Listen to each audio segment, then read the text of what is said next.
నమః పార్వతీపతియే హరహర మహాదేవ శంభో శంకర. ఈరోజు మహాశివరాత్రి అత్యంత పుణ్యఫలమైన దినం.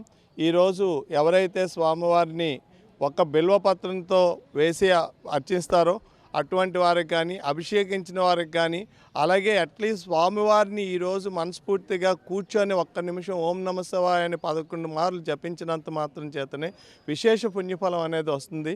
ఈరోజు స్వామివారు ఉద్భవించినటువంటి దినం. ఈరోజు స్వామివారు అగ్ని రూపంలో అగ్నిలింగంగాను అవతరించారు. అదే మన అరుణాచలం.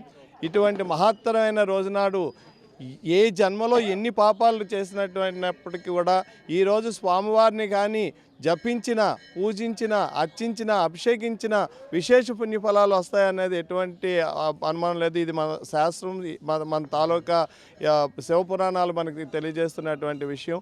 6 గంటలకి మనం మొత్తం స్వామివారికి మీ అందరికీ తెలుసు, మనం స్వామివారికి నృత్యం అంటే చాలా ఇష్టం. అందుకోసం అని ప్రత్యేకించి నృత్య కార్యక్రమం కూడా ఇక్కడ ఏర్పాటు చేయడం జరిగింది. అనంతరం మనం ఏంటంటే స్వామివారికి విశేష కళ్యాణోత్సవాన్ని మనం ఏర్పాటు చేస్తున్నాం. దాని తర్వాత లింగోద్భవ కాలం నాడు మహారుద్రం కూడా ఈరోజు జరుగుతుంది. ఇటువంటి కార్యక్రమాల్లో భక్తులు విశేష సంఖ్యలో పాల్గొని వచ్చి తరించి స్వామివారిని అర్చించి, అభిషేకించి విశేష పుణ్యఫలం పొందాలని మనస్ఫూర్తిగా కోరుకుంటున్నాం.